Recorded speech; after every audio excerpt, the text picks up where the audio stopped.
Originally from the seaside town of Nairn in the Highlands, Lilura is an independent musician aiming to captivate audiences with dark, electronic beats infused with fun, glittering pop. Having recently returned from LA where she has been working on her skills with some of the most established writers and producers in pop, she continues collaborating with other UK artists and is slowly but surely growing her reputation as both a writer and performer. The self-confessed witch-obsessed songstress takes inspiration from the likes of Depeche Mode, Yeah Yeah Yeahs, Radiohead, The Weeknd, Lord, Tove Lo and Bowie. Having brewed up a storm for some time now, Lilura has gone out on tour, arriving at the Hug Pint on the 7th of December. Growing up in Nairn, what was your introduction to music? I always knew I had a love for music from a really early age. I would steal jotters from school, write lyrics in them and stick pictures of my favorite singers or bands on the covers, then learn every word to every song. It was kind of an obsession. In secondary school I started learning classical piano but begged my mum to stop taking me after a few years as it wasn't cool. From there I started getting into indie bands, fangirling like most teenage girls. It wasn't until I moved away from home to live in student accommodation that I got my first guitar and taught myself how to play it on YouTube.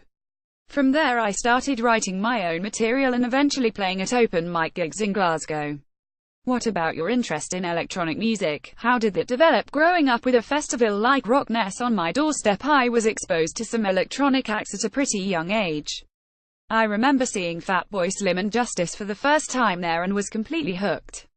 I was also into listening to the likes of Annie Mac and Pete Tong at the weekends on the radio, so I would write down tracks I liked from there and try to curate my own playlists for house parties.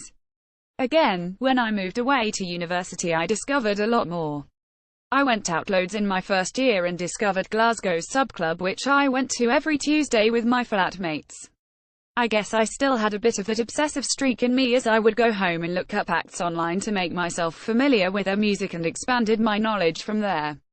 I got into some pretty dark techno stuff like Guess Ethelstein, Panpot and Len Faki, but I loved Simian Mobile Disco, Boys Noise and Too Many DJs as well.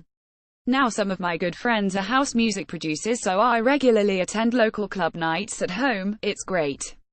How has working with other writers and producers contributed to your sound? It took me a long time, working with a number of producers to really find my sound, but this has been a good thing. It has pushed me to try different things that I might not usually be comfortable with and helped me establish what I like as an artist. I do a bit of production myself at home, so I feel like working alongside other producers has really helped me improve my own skills in this area too. With writing, I spent many years locked away just happy writing on my own. I never used to understand how writing with others could be beneficial.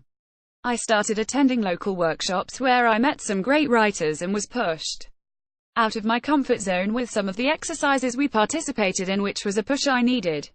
Now I have been involved in writing sessions in London and LA and am much more confident in my abilities. I think having that connection with a co-author is really special. You enter a session not knowing someone and create a bond really quickly. Sharing creative ideas with other people, whether they are writers or producers, is special and is something I now really enjoy doing. I feel like these experiences have helped me establish who I am as an artist and a writer. Tell us about how you came up with the name Lilura and your current live set. So I actually took a year out from performing to focus on writing, and it took me almost that length of time to come up with a name. I had been given a book on Scottish witches by a customer in the cafe I was working in and found it fascinating. That's what inspired Lilura, which is actually a witch's name that means to enchant, which I though sounded pretty fitting. My live set is fun. I like to keep it as high energy as possible and keep people engaged. If the audience want dancing, there can be dancing. If they want to chill out and listen to more mellow stuff, that can be arranged. It's pretty much what you see is what you get, so if I'm having a good time, hopefully other people are too. What can we expect from your show in Glasgow? Fun, glittering, witch pop. I'm really looking forward to Glasgow, as well as performing a load of new songs which I'm really excited about, including the new single Darkest Desire. The support acts are something special too, so if you're planning coming out, I'd highly recommend seeing them. I want to meet lots of new people and start building a family around my music, so come say hi and get involved. Lilura is at the Hug Pint on the 7th of December.